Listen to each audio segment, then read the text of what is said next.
The 9959th meeting of the Security Council is called to order. The provisional agenda for this meeting is the situation in the Middle East, including the Palestinian question. The agenda is adopted. In accordance with Rule 37 of the Council's Provisional Rules of Procedure, I invite the representatives of Israel and Turkey to participate in this meeting. It is so decided. On behalf of the Council, I welcome His Excellency Mr. Hakan Fidan, Minister for Foreign Affairs of Turkey.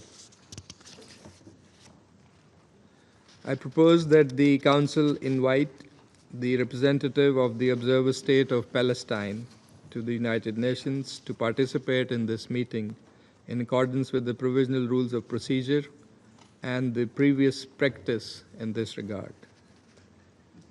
There being no objection, it is so decided.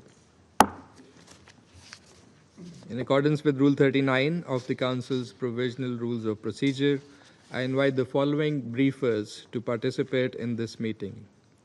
Mr. Tom Fletcher, Under Secretary General for Humanitarian Affairs and Emergency Relief Coordinator, and Ms. Catherine Russell, Executive Director, United Nations Children's Fund. It is so decided. In accordance with Rule 39 of the Council's Provisional Rules of Procedure, I also invite His Excellency Mr. Stavros Lambrinidis, Head of the Delegation of the European Union to the United Nations, to participate in this meeting. It is so decided. The Security Council will now begin its consideration of Item 2 of the agenda. I now give the floor to Mr. Tom Fletcher.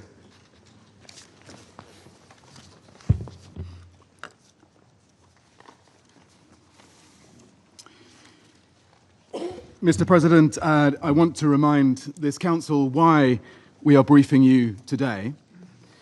The General Assembly gave us a humanitarian mandate in Resolution 46182 and a set of principles that you as Member States have asked us to uphold: humanity, impartiality, neutrality, and independence. That means aid must go where needs are greatest and without discrimination. It means we answer to civilians in need, not the warring parties. Our mandate is also to advocate for international humanitarian law, not just to report to you on what we witness, but so that you, this Council, can take action, even when those responsible would rather silence us. Mr. President, we are beyond vocabulary to describe conditions in Gaza, so let me instead share facts. Food is running out. Those seeking it risk being shot. People are dying trying to feed their families. Field hospitals receive dead bodies, and medical workers hear stories firsthand from the injured, day after day after day. Starvation rates among children hit their highest levels in June, with over 5,800 girls and boys diagnosed as acutely malnourished. Last week, amid this hunger crisis, children and women were killed in a strike while waiting for the food supplements to keep them alive. And Hamas continue to hold hostages, and we've received reports of their attacks on aid workers. The health system is shattered. Only 17 of 36 hospitals and 63 of 170 primary healthcare centers are functioning, all only partially, even as mass casualties arrive daily. In some hospitals, 5 babies share one incubator. 70% of essential medicines are out of stock. Half of all medical equipment has been damaged. Pregnant women give birth without medical care. Women and girls manage menstruation without basic sanitary supplies. Water, sanitation systems are broken. Roughly 4 of every 5 of these facilities, including water points, are now located within militarized zones or areas under displacement orders. So even if they're functional, they're out of reach for those who depend on them. Mr. President, the fuel crisis in Gaza remains at a critical threshold. Last week, Israeli authorities agreed to allow 2 trucks of fuel to Gaza per day, 5 days a week, through the Kerem Shalom crossing. And we have some indication that approvals may increase slightly. We hope these will materialize. This is the first time any fuel has been allowed to enter the Strip in 130 days, and still no petrol has been permitted, which fuels many ambulances and other critical services. 2 trucks provide a fraction of what's required to run essential life-sustaining services. And even when fuel is allowed in for humanitarian purposes, our access to storing and moving it to where it is needed is not guaranteed. Mr. President, turning to the West Bank, there is continued loss of life and livelihoods, movement restrictions, growing displacement. Over the weekend, 2 Palestinian youths were killed in a settler attack near Ramallah. 1 was beaten to death, another was fatally shot. Dozens were injured, and ambulances were blocked from reaching the wounded. Settler violence is escalating at an alarming rate, and Palestinian communities are being displaced, injured, and their property damaged. Each day this year, the UN has documented an average of 4 incidents of settler violence against Palestinians and their property. In June, 100 Palestinians were injured by Israeli settlers, the highest number in 2 decades. Mr. President, Gaza's soaring humanitarian needs must be met without drawing people into a firing line. Israel, as the occupying power, is obligated to ensure that people have food and medical supplies. But that is not happening. Instead, civilians are exposed to death and injury, forcible displacement, stripped of dignity. It is for you to draw your own conclusions. But surely, we do not need to debate whether killing civilians waiting in line for life's essentials meets the responsibility to provide for civilian needs. We're awaiting the outcome of Israel's investigation into this and earlier incidents. I hope that you will also consider whether Israel's rules of engagement incorporate all feasible precautions to avoid and minimize civilian harm in all circumstances.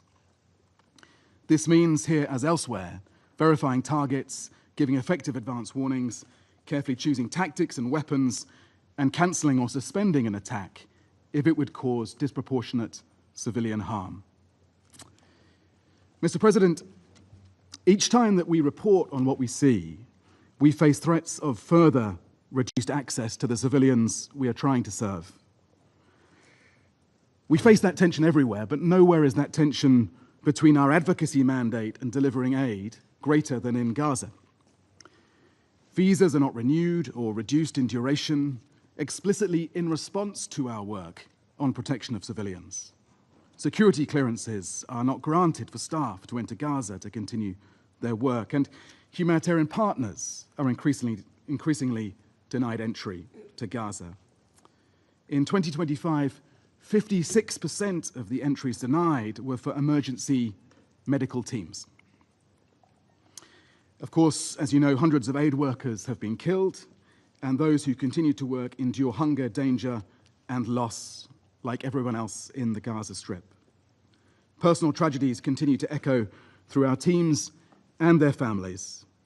This morning, another ICRC colleague was killed. I pay tribute to them all and to the courage of the work of UNICEF and other agencies inside Gaza. Thousands, including many of our colleagues who are injured, are not able to leave to seek treatment. Mr. President, let me walk you briefly through what it takes to deliver your aid, the aid you fund, into Gaza. Something as simple as a bag of flour. Before reaching the crossing into Gaza, it must clear multiple layers of approval, including customs involving several ministries. Once approved, it is scanned, loaded onto Israeli trucks and often re-inspected at Kerem Shalom. From there, it is either moved by pre-approved Palestinian trucks up the fence road that runs along Gaza's border, or transferred to so-called sterile trucks, which offload on the Palestinian side of the crossing and are picked up in different sized trucks from Gaza. It's why counting trucks is often misleading, because it's not always a ratio of 1 to 1. Once inside Gaza, movement requires navigating an obstacle course of coordination with Israeli forces through active hostilities, traveling on damaged roads, and often being forced to wait at holding points or pass through areas controlled by criminal gangs. And distribution is uncertain, as starving people often try to grab the flour off the back of our trucks. With these obstacles in place, your generous contribution may never reach our distribution points. And even if it does, getting it at scale to those in need remains deeply uncertain. And as I've said before, it doesn't have to be this way. We have a plan that works. It requires predictable aid of different types and at scale, entering multiple crossings where people do not come under fire, traveling on routes that we choose without long delays, being delivered to our warehouses and distribution points according to established UN aid mechanisms and humanitarian principles, the principles that you've given us the mandate to uphold. Mr. President, even as this broader plan remains stalled, and despite severe restrictions, thousands of colleagues on the ground, daily, at great personal risk, are still delivering life-saving aid. Between 19th of May, when limited aid entry resumed, and the 14th of July, only 1,633 trucks, 62% of the roughly 2,600 submitted to the Israeli authorities, 74% of those approved for entry, reached Kerem Shalom and Zikim crossings. They carried mainly wheat flour, alongside limited quantities of food for kitchens, nutrition supplies, medical supplies, chlorine. After multiple steps of cargo offloading and uploading on different vehicles, a total of 1,600 Palestinian trucks could be collected for distribution inside Gaza. Last week alone, we had 21 emergency medical teams deployed providing life-saving services and some relief to doctors in Gaza. 238 pallets of medical supplies entered, including 10 cold chain pallets with 1,396 blood units and 1,550 plasma doses, enough for 10 days. We supported 800 weekly medical consultations for women and girls, enabled 84 kitchens to serve 260,000 meals daily, and delivered 17,000 cubic meters of drinking water through 1,300 collection points. This is life-saving support provided with dignity. But to be clear, it's a drop in the ocean of what is needed compared to the average of 630 truckloads that entered daily during the ceasefire. The ceasefire proved what's possible, and we need to return to those levels without delay. Now, our work, the UN and its partners, is by no means perfect, but it's rooted in humanitarian principles, practices honed over decades of experience across the globe, steadfast commitment to saving lives. And we ask you again, please let us work. In this respect, I welcome the recent agreement between the European Union and Israel on humanitarian access. We look forward to hearing more of the detail and to understanding how implementation will be assessed. Mr. President, let me remind this Council that the International Court of Justice has demanded that Israel take immediate and effective measures to enable the provision of urgently needed basic services and humanitarian assistance. With these facts before you, I ask you as a Council to assess whether Israel is meeting its international legal obligations and whether we humanitarians can fulfill our mandate. Is this allowing and facilitating rapid, unimpeded passage of impartial humanitarian relief, as the rules of war demand, or is it obstruction? You will draw your own conclusions. Mr. President, weeks ago, an Israeli minister called allowing aid into Gaza a disastrous decision, while another implied that starvation might be justified and moral until hostages are freed, and they must be freed. Intentionally using the starvation of civilians as a method of warfare would, of course, be a war crime. Most recently, Israel's defense minister talked openly about moving Palestinians into what he called a humanitarian city. We understand that the proposal is to forcibly displace Palestinians to a designated zone near Rafah. Now, I don't know how to describe this, but it is not humanitarian. Mr. President, states and armed groups must uphold the rules, forged because of the horrors of conflict and hatred that protect civilians in war. Today, across the world, we watch these rules being corroded and degraded. Again, it is, of course, for you to decide how you act to ensure that all parties respect international humanitarian law. But I agree with some members of the Israeli cabinet that you have consistently overestimated your powers of quiet persuasion. We hold all parties to the standards of international law in this conflict. We don't have to choose, and in fact, we must not choose, between demanding the end to the starvation of civilians in Gaza and demanding the unconditional release of all the hostages. And we must reject anti-Semitism. We must fight it with every fiber of our DNA. But we must also hold Israel to the same principles and laws of all other states. So civilians must be protected wherever they are. Hostages must be released, I say it again. Humanitarian aid must be allowed to enter at scale. And humanitarian workers must be protected. You owe that to Israeli and Palestinian civilians, to the last hopes of a sustainable peace, and to the UN Charter. All members of this council have been unequivocal. Ceasefire, ceasefire, ceasefire. Thank you. I thank Mr. Fletcher for his briefing. I now give the floor to Executive Director Catherine Russell. Excellencies, good afternoon. Thank you very much to Pakistan as the President of the Council, and to member states for bringing us together this afternoon. Thank you for inviting UNICEF to share our firsthand perspective on this desperate situation of Gaza's 1 million children.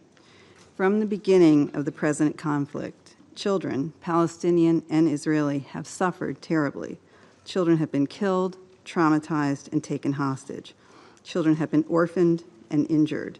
Children are hungry and lack clean water. Children are out of school, and the safety of their homes is a distant memory. Children are not political actors. They do not start conflicts, and they are powerless to stop them.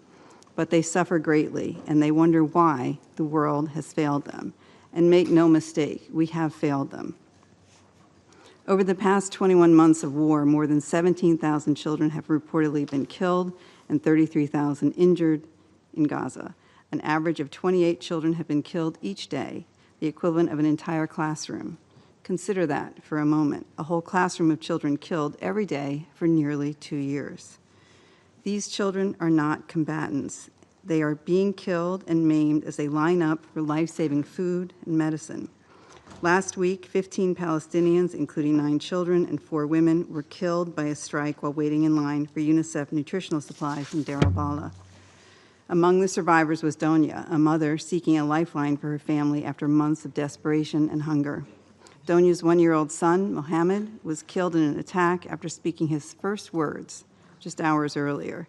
When we spoke with Donia, she was lying critically injured in a hospital bed, clutching Mohammed's tiny shoe.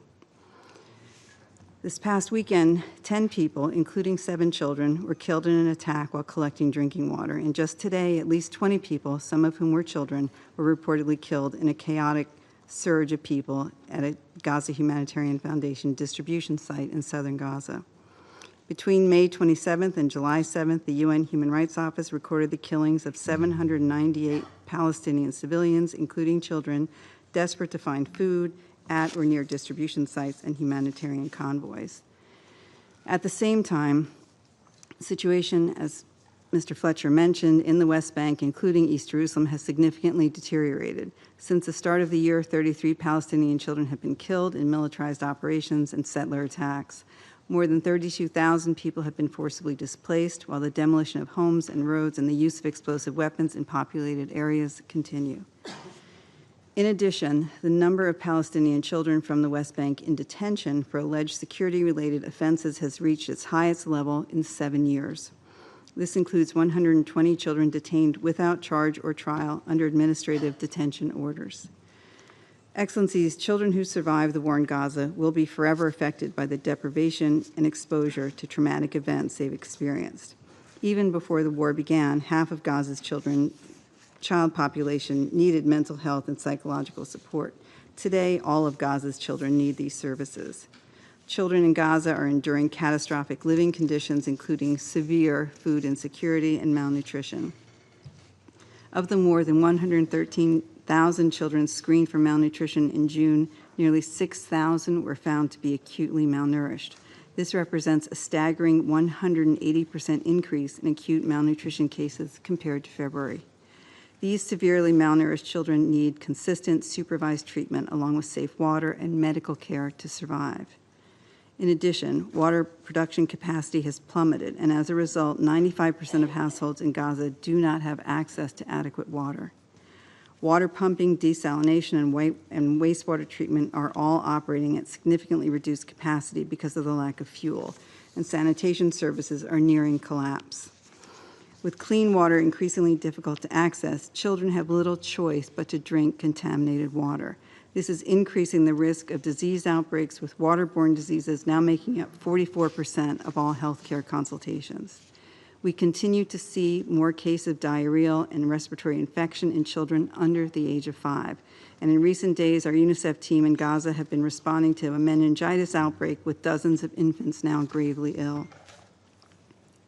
Thousands of children need urgent medical support.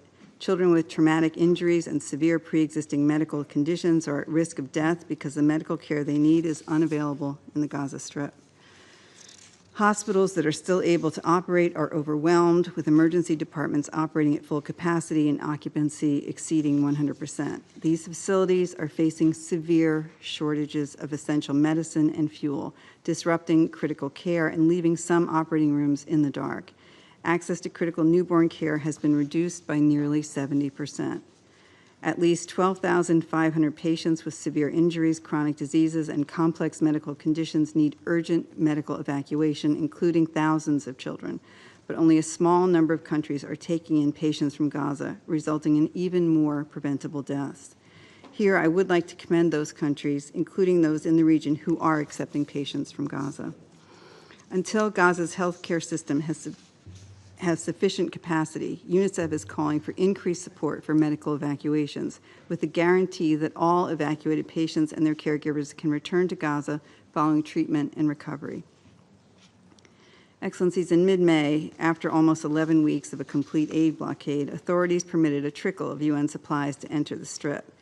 It is nowhere near enough. Between May 19th and July 2nd, authorities allowed an average of 30 UN trucks per day to offload aid at designated crossings. This included UNICEF nutrition products, water treatment supplies, and vaccines.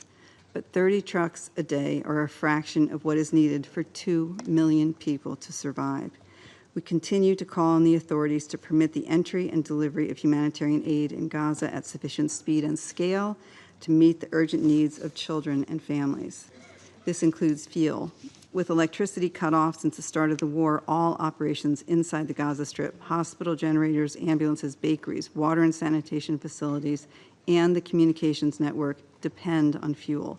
A crippling fuel shortage is now forcing essential services to shut down, putting the lives of over 1 million children at risk. Fuel must be consistently allowed into Gaza in sufficient quantities to sustain life-saving operations.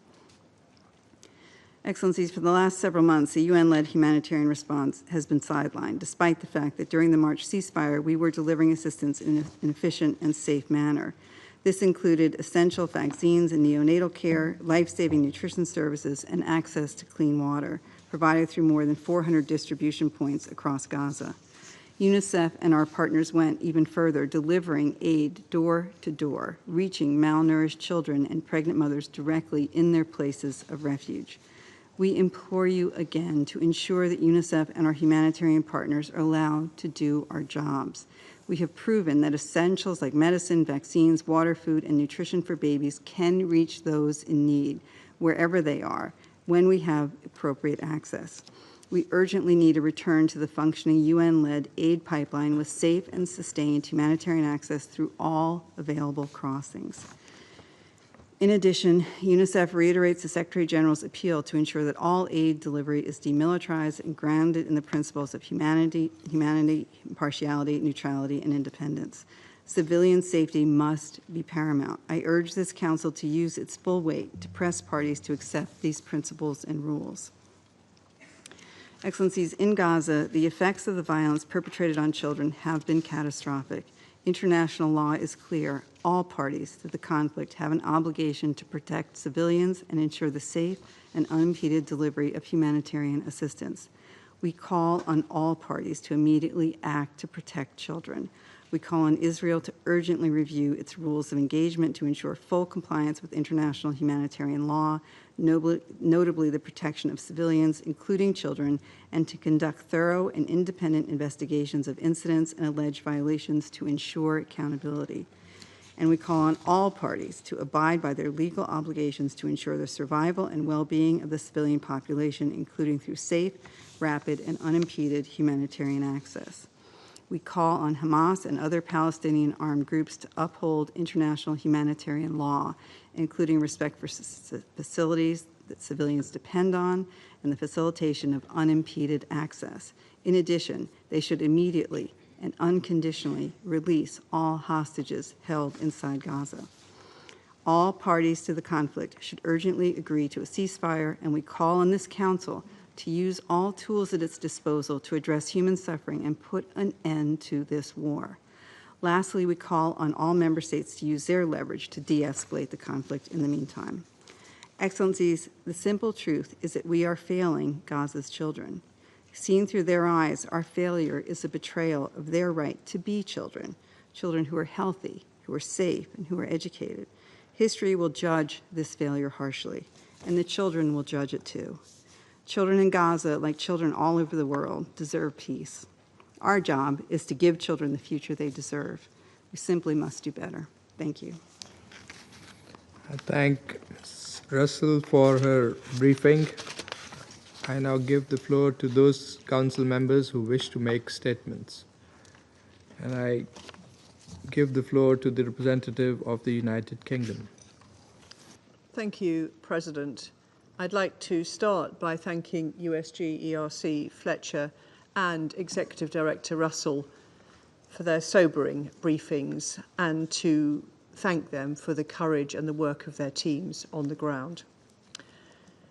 The United Kingdom, together with Denmark, France, Greece and Slovenia, called for this meeting out of deep concern for the Israeli government's inhumane approach to the crisis in Gaza.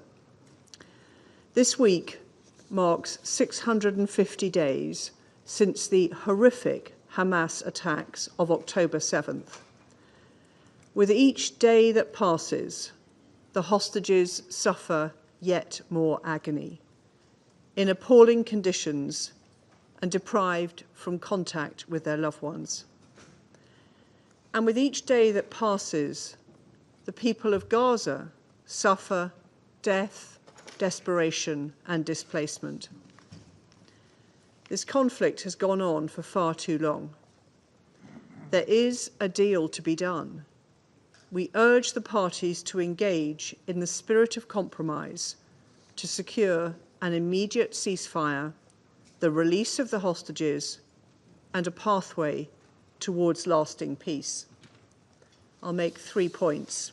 First, it is imperative that Israel lift its restrictions on aid entering Gaza. Without fuel, water systems and hospitals in Gaza are on the verge of collapse. Without medical supplies, treatable illnesses are costing lives. And without food, Palestinians are dying from malnutrition or forced desperately to scramble for supplies. The Gaza Humanitarian Foundation has acknowledged that the UN has the unique capacity to meet the immense humanitarian need. So we call on Israel to allow the UN to save lives immediately and without obstruction. The United Kingdom welcomes the agreement between the EU and Israel, but we need to see words turned into action. Second, we strongly oppose the expansion of Israel's military operations. We urge Israel immediately to implement and enforce robust measures to protect civilians. In the past 4 months, more than 1,000 children have been killed. Palestinians have also been fired upon by the IDF while desperately seeking food, with 800 people killed at aid sites. This is abhorrent. Third, the United Kingdom is appalled by the Israeli Defense Minister's comments on forced displacement of Palestinians to Rafah. This would contravene the fundamental principles upon which the UN was founded. Palestinian territory must not be reduced, and civilians must be able to return home. President, the path forward lies in diplomacy and compromise to deliver lasting peace for Israelis and Palestinians alike. We commend the leadership of France and the Kingdom of Saudi Arabia in co-chairing the upcoming conference on a two-state solution, which offers us a crucial opportunity to advance this goal. I thank you. Representative of the United Kingdom for the statement, and I now give the floor to the representative of Denmark. Thank you, Mr. President. And let me also thank USG Fletcher and UNICEF Executive Director Russell for your detailed and sobering briefings. And through you, our thanks go to your teams on the ground working under such difficult circumstances. Mr. President, the situation in Gaza is nothing short of catastrophic. The level of human suffering, clearly outlined by our briefers today and many times before, is appalling. That is why Denmark, together with France, Greece, Slovenia, and the UK, called for this urgent meeting. Allow me to focus on 3 key concerns. First, active hostilities continue to claim countless Palestinian lives. Strikes on people sheltering in schools and tents, and on those seeking food, water, and other assistance continue to be reported, resulting in mass casualties. We call on all parties to protect civilians, humanitarian personnel, and civilian infrastructure in accordance with international humanitarian law. Since the establishment of the first GHF food distribution site on 27 May, more than 800 Palestinians have been killed and over 5,000 injured when trying to access food, their life cut short while simply trying to survive. We deplore the killing of starving civilians trying to get food and reiterate our call for transparent investigations into those incidents. The alarming frequency and scale of these incidents are wholly unacceptable. Second, Mr. President, as part of Israel's expanded military campaign, Israeli forces have continued to issue additional displacement orders. Combined, these orders place more than 85% of Gaza's territory under displacement orders. Civilians have no safe place to go and are instead confined to ever-shrinking spaces. Denmark rejects any forced displacement and calls for the full respect for the ICJ's advisory opinion. Any unilateral attempts to alter the demographic or territorial status of the Gaza Strip are unacceptable and constitute a clear violation of international law. Further, we stress that civilians must be able to return safely to the communities. Third, Mr. President, while some food assistance, fuel, and medicines have been able to enter the Gaza Strip recently, as we've heard, the amount remained nothing more than a drop in a vast ocean of desperate need. Nearly 1 in 3 people are going entire days without eating, while hospitals face imminent shutdown as fuel stocks run out. Under these conditions, children remain among the most vulnerable, with the number of malnourished children rising at an alarming rate, as we just heard from Executive Director Russell. Meanwhile, we have witnessed the sidelining of the United Nations and established international humanitarian organizations from operating in Gaza. Truckloads of much-needed aid deliveries are waiting just outside the border in order to deliver much-needed aid to the Palestinian people. From the European Union side, we'll follow closely the implementation of the recent common understanding with Israel on humanitarian access to Gaza with the aim of improving the situation on the ground. Denmark's position is clear. All restrictions on humanitarian aid must be lifted. We reiterate Israel's clear obligation under international law to ensure full, safe, and unimpeded access to humanitarian aid while observing the humanitarian principle of independence, impartiality, neutrality, and humanity to all Palestinians in need, half of whom are children. Humanitarian aid must never be politicized, used as a political bargaining chip or as part of a military strategy. As we've stated before, this sets a dangerous precedent for the future of humanitarian work in war zones around the world. This is why we support the UN's coordinated plan to resume humanitarian aid deliveries to Gaza. The UN, including UNRWA, alongside the humanitarian partners, must be allowed to do their job, to safely provide the necessary supplies, as well as the uninterrupted delivery of services across Gaza. As USG Fletcher said, it doesn't have to be like that.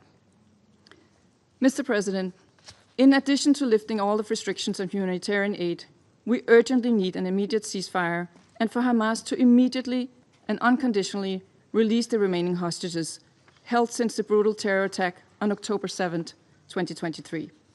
Meanwhile, the two-state solution remains the only viable path to achieve sustainable peace and stability in the Middle East. We welcome the recent announcement by France and Saudi Arabia that the high-level conference will be resumed on 28 July. We look forward to this opportunity for member states to advance concrete measures for the implementation of a two-state solution. I thank you. Of Denmark for the statement, and now give the floor to the representative of France. Merci, Monsieur le Président. Thank you, Mr. President. Mr. President, with our British, Danish, Greek and Slovenia partners, we called for this council meeting because there is an urgent need, therefore. I wish to thank the Under-Secretary General for Humanitarian Affairs, Mr. Tom Fletcher. I also thank Executive Director of UNICEF, Ms. Catherine Russell, for their briefings. Their briefings mean that comments are not enough. They're brutal in the detail they describe, and they push the Council to move from words to action. First of all, Israel must be reminded that it must respect international law and that it is bound by its obligations towards the Palestinian population, particularly the people in Gaza. Israel must put an end to its blockade on humanitarian aid. The distribution system managed by the Gaza Humanitarian Foundation is unacceptable. It is incompatible with the obligations under international law and the humanitarian principles of impartiality, neutrality and independence. Since the opening of the Gaza Humanitarian Foundation distribution centres, hundreds of people have lost their lives during food distributions and thousands have been wounded. This is unconscionable. Humanitarian aid, what's more, must never be instrumentalized to serve political ends. It must enter Gaza immediately and at scale. It must do so safely and unimpeded, and it must reach every civilian in need. This in accordance yet again with international humanitarian law. Secondly, the Council must call upon Israel to fully implement its commitments, namely those pursuant to the agreement signed with the European Union on July 10th. That agreement should make it possible to increase the unimpeded delivery of aid. This assistance, as provided for by the agreement, must be provided by the United Nations and its partners. They are the only stakeholders with the capacity to deliver aid while stringently adhering to humanitarian principles and with all possible guarantees regarding the proper distribution of the aid. Of course, food aid, but beyond food aid, medical aid and all other types of aid. all aid to guarantee the survival of hundreds of thousands of innocent civilians who have the right to that assistance and to protection. The Council must reiterate its support to the United Nations and its humanitarian work. However, for as long as Gaza remains an active war zone, this aid will fall short of need. This Council must continue to call for an immediate, comprehensive and lasting ceasefire, as well as for the release of all hostages that remain detained by Hamas. They must be unconditionally released. These are the only ways to guarantee the real protection of people and sustained humanitarian access. Proposals for agreements have been presented. Talks must now forge ahead on this basis in good faith, and once again we commend the tireless mediation efforts made by Qatar, the United States, Egypt, and we support these efforts. Finally, the extremely grave nature of the humanitarian situation in Gaza reminds us every day that it is urgent to strive for a political settlement to the Israeli-Palestinian conflict. This is the only solution able to meet the legitimate aspirations of the Israeli and Palestinian people for peace and security. It is in this spirit that France and Saudi Arabia will, on the 29th and 30th in New York, co-chair the International Conference on the Implementation of the Two-State Solution held under the aegis of the GA. This is not a utopia, it's not a pipe dream, that two-state solution. It is a pathway towards a future. The 8 working groups will work under the UN umbrella, and they will identify tangible ways forward to bring the two-state solution to fruition, to once again restore a political horizon for the benefit of Israelis and Palestinians. I thank you. Representative of France for the statement, and I now give the floor to the representative of Greece. Thank you, Mr. President, and thank you for responding to the joint call of 5 member states, namely United Kingdom, Denmark, France, Slovenia, and my own country, Greece, for an urgent briefing on the humanitarian situation in Gaza. I would also like to thank our briefers, Under-Secretary General Tom Fletcher and Executive Director of UNICEF, Mrs. Catherine Russell, for their briefings. Mr. President, a year and a half into this conflict, a severe humanitarian crisis has taken hold of the entire Gaza Strip. The entire population of Gaza, half of whom are children, is facing conditions of unimaginable distress, displaced, unsafe, deprived of access to basic means of survival. They struggle every day to make it to the next.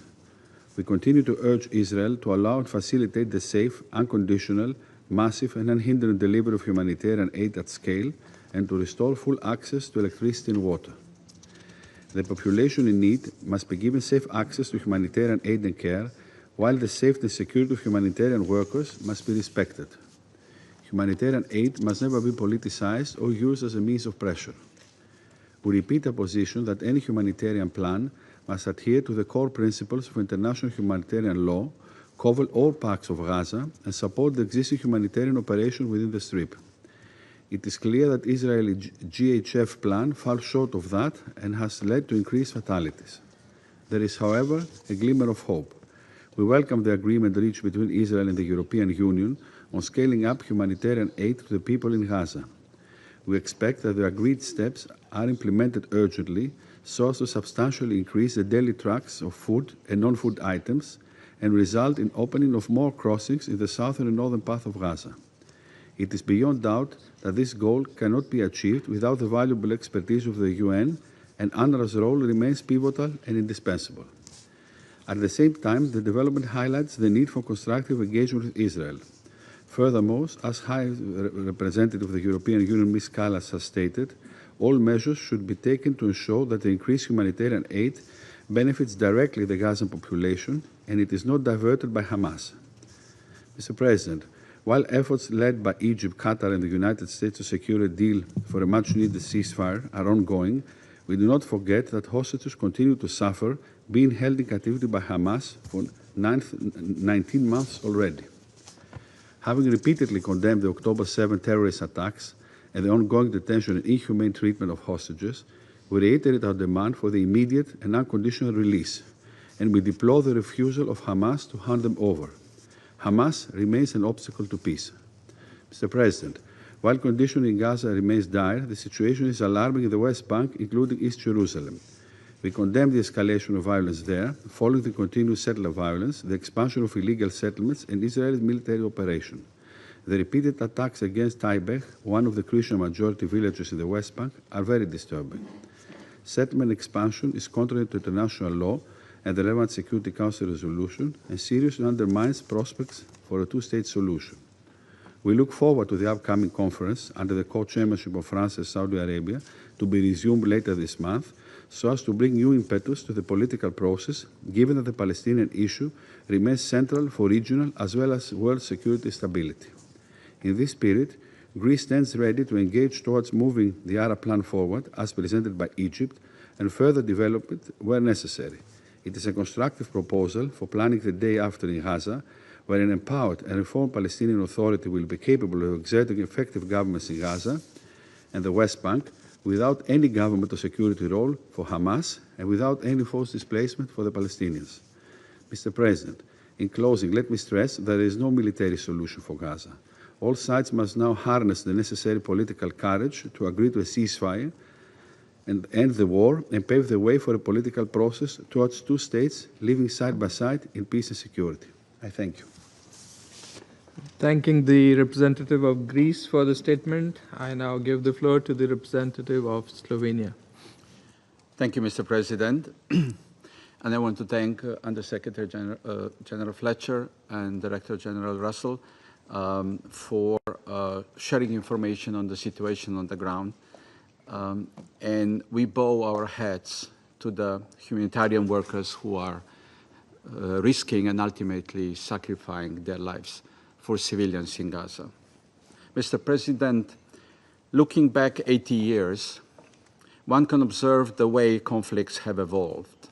Yet one feature remains the same: denial of the parties of the reality on the ground and the atrocities that they are committing. However, the day of admission eventually comes, many times too late.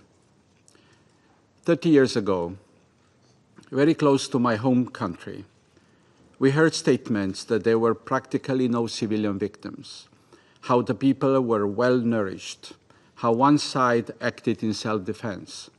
We saw a UN entity treated as an enemy. We also saw people being pushed into so-called safe zones and then targeted indiscriminately. The day came, too late for too many. Colleagues, the day will eventually come in Gaza. Is it going to be too late again? Mr. President, Slovenia keeps calling for and demanding an immediate and unconditional ceasefire and release of all hostages. However, the absence of a ceasefire does not absolve any party of its obligation to respect international humanitarian law and to ensure the unimpeded delivery of humanitarian assistance and other basic items, including adequate fuel at scale. It is clear from today's briefings that we are not seeing the actions that are urgently needed. Quite the opposite. The situation is becoming worse by the day. And with this in mind, we want to underline three main messages. One, the UN, including UNRWA, and its humanitarian partners must remain the backbone of the humanitarian response in Gaza. During the last ceasefire, they proved that they can deliver if only they are allowed. In their work, they must be ensured full protection and unlimited access. Two, while we welcome the efforts of different players to conduct negotiations, we emphasize once again Israel's obligations under international law are clear. International law, including international humanitarian law, must be respected. This is non-negotiable. Three, humanitarian action, including aid delivery, must be based on the established principles of humanity, neutrality, impartiality, and independence. These principles ensure the effective and ethical delivery of aid in any conflict zone. They prevent humanitarian aid from being used as an instrument of war. Tragic incidents in Gaza near GHF sites remind us that there are no blurred lines with regard to the respect of international humanitarian law. Either you respect it or you don't. While the humanitarian situation is only getting worse, the military offensive continues relentlessly. The suffering of civilians in Gaza and hostages still in captivity persists. Statements and plans on further forced displacement are still looming. Instead of playing and learning, the daily life of children in Gaza is marked by displacement, malnourishment, and perpetual trauma. What we need urgently is a ceasefire in Gaza. We need political will to end this war and political will to build peace. Instead, we are witnessing sanctions on the representatives of international bodies and mechanisms solely for carrying out the work the UN has mandated them to do. We take this opportunity to thank those working to ensure accountability for violations taking place on both sides of the conflict. Mr. President, we are appalled by the civilian killings in Gaza, killings for which we never receive any indication of the state of investigations, let alone their results. Today, civilians are being killed while waiting for water. Starving children are being killed while waiting for food. Humanitarian workers are being killed while saving people in Gaza. As we continue to witness all of this, I'm afraid what might no longer be possible to salvage, colleagues, is our collective dignity. And the day will come. Thank you. I thank the representative of Slovenia for the statement, and I now give the floor to the representative of the Russian Federation. Господин Mr. President, I would like to thank the Undersecretary General for Humanitarian Affairs, Tom Fletcher, and the Executive Director of UNICEF, Catherine Russell. We thank them for their briefings, which showed us the true scale of the tragedy of Palestinian civilians continuing in Gaza. Day in, day out, we are seeing the humanitarian situation there, which is plumbing new and new depths. The people in the Strip are living under the conditions of full-scale humanitarian disaster, and they are facing unfathomable hardship and hunger, which kills the adults and children. At the same time, despite the efforts by the humanitarian agencies and basically unanimous support from the Security Council, the humanitarian assistance, which is something that essentially all people in the Strip depend, is arriving in highly restricted amounts, and which are clearly not commensurate with the scale of the disaster. The situation is worsening quickly while there's a critical shortage of fuel, which is needed for the functioning of the basic infrastructure. Without fuel, what could happen is a complete paralysis of the hospitals, water supply systems, and food distribution centers, and that threatens the lives of hundreds of thousands of civilians. We are particularly worried by the news that there is a possible stoppage of the water desalination facilities. It's unacceptable to have the people in Gaza, children first and foremost, that they are left without access to drinking water. The collapse of the water supply system can also lead to the outbreak of infectious diseases, which would further compound the humanitarian situation. Mr. President, the continued ground operations by the IDF and the artillery shelling throughout the territory of the Gaza Strip create truly impossible conditions, impossible for the survival of civilians. We firmly condemn these attacks, as a result of which civilians are killed and wounded. We are particularly worried by the consistent and clear pattern of strikes against those areas where people congregate looking for food, including near food distribution centers. According to the data from the Office of the High Commissioner for Human Rights, no fewer than 798 Palestinians died in the enclave as they were trying to obtain humanitarian assistance, and this is since the end of May this year.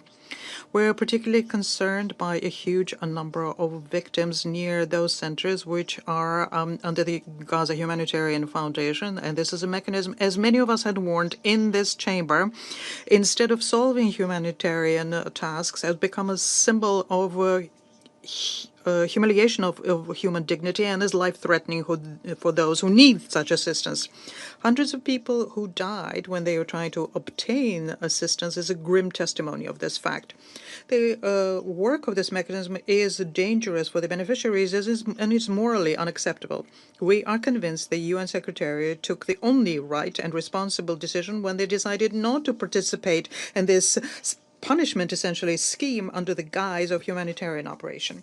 Let me recall here that very recently more than 200 NGOs launched a joint appeal to stop the work of this violent militarized mechanism, where Palestinians are faced with an impossible choice to decide whether they will die of hunger or while they're queuing up for their food ration. Unfortunately, despite all of this, Israel and the United States continue considering this mechanism effective, and they're bragging about the millions of numbers of meals that are supposedly have been passed on to the civilians and not Hamas.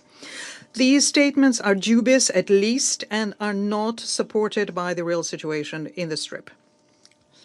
One thing is clear here. If Israel assisted and not obstructed the humanitarian assistance supplies through the UN, then we would have at least a faint glimmer of hope that the humanitarian crisis would ease.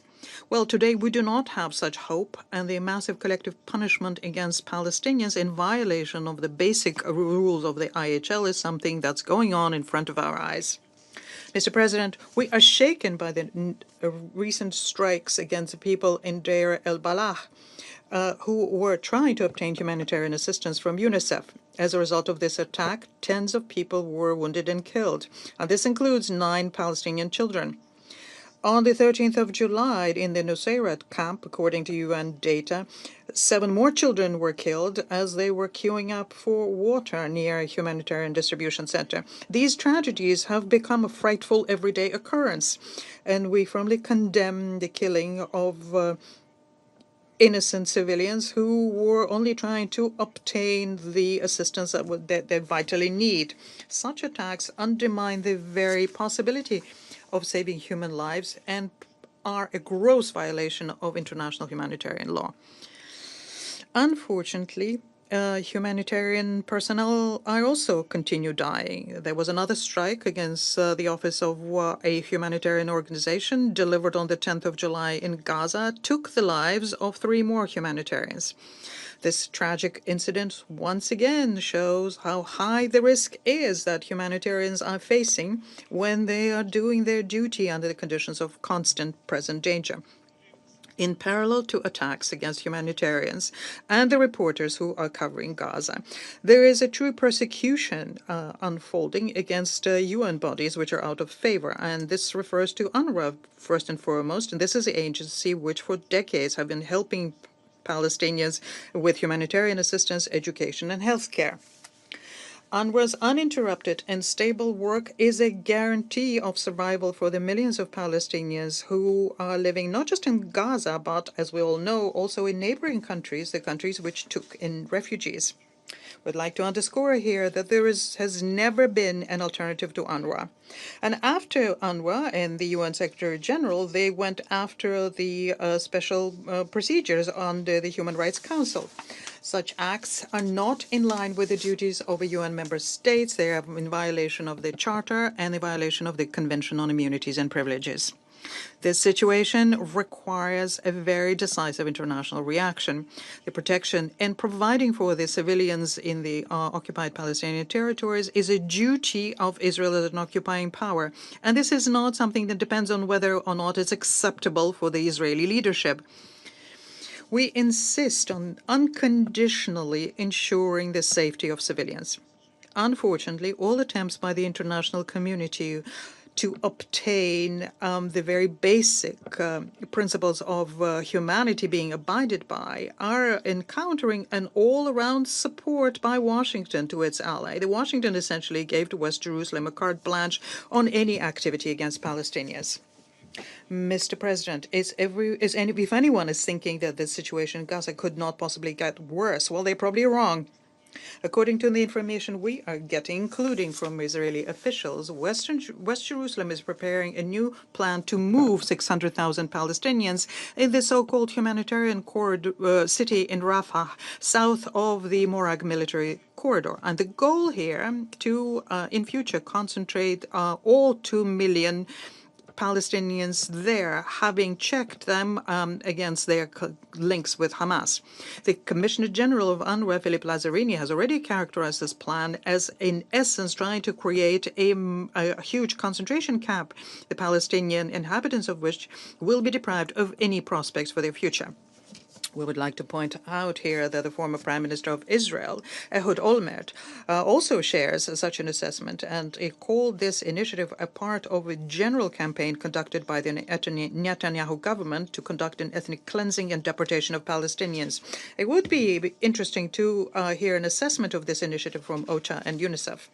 Mr. President, unfortunately, Gaza is not the only area where the Palestinians are situations so dire.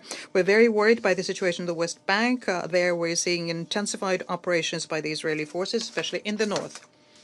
What is being done by West Jerusalem leads to massive destruction, worsens humanitarian crisis, and deprives the displaced families of any hope for a return.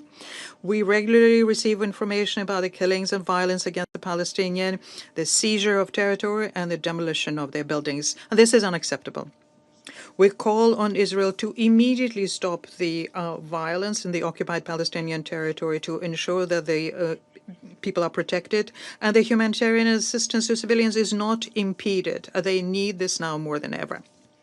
It's important also to stop the expansion of settlements, stop the provocations on behalf of the settlers who are publicly humiliating the honor and dignity of the Palestinians. Mr. President, we all in this chamber have said many times that ensuring unimpeded humanitarian access to all of the needy in the Strip under the conditions of a continued military operation by the ADF is essentially mission impossible. Furthermore, it's clear for everyone that using force so as to save the hostages in Gaza is something that has shown to be ineffective. And in this regard, we would like to call on the parties yet once again to reach an agreement on ceasefire with the help of the mediation, such agreements which would result in the release and the exchange of all forcibly detained people.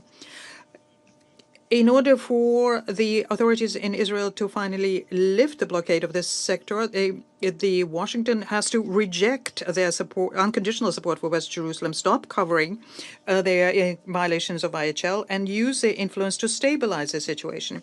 We're convinced that there is no alternative to this here. This is the only way that the vicious circle of violence can be broken, and the relaunching of the peace process of the Middle East settlement on the two-state solution can be obtained. The ultimate goal here is to create an independent Palestinian state within the 1967 borders with the capital in East Jerusalem, coexisting with Israel in peace and security. The many years of the Israeli-Arab conflict has shown that there is no other alternative peaceful scenario in the Middle East. In this context, we welcome the intent on the part of Saudi Arabia and France to convene an international high-level conference to support the two-state solution at the end of the month in New York, and we plan to participate in it very actively. I thank you. I thank the representative of the Russian Federation for the statement, and now give the floor to the representative of Republic of Korea. Thank you, Mr. President. I thank USG Tom Fletcher and Executive Director Catherine Russell of UNICEF for their sobering briefings. Mr. President, humanitarian assistance should not be used as a political tool. And aid seekers must not risk their lives to get life-saving assistance. Unfortunately, what we witness every day in Gaza for several months contradicts our fundamental belief. We are deeply concerned by the recent announcement by the UN that as of July 13th, 875 Palestinians in Gaza have been killed while trying to reach food. Out of those victims, 674 killed in the vicinity of the GHF sites. Every effort to deliver humanitarian aid, including food, medicine, and fuel, should be encouraged.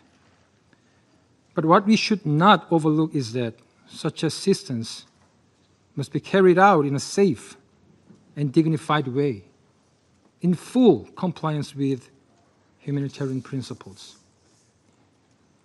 Amid the complete restrictions of access to the international media, we still encounter shocking videos and overwhelming testimonies about each person's experience at the GHF distribution sites.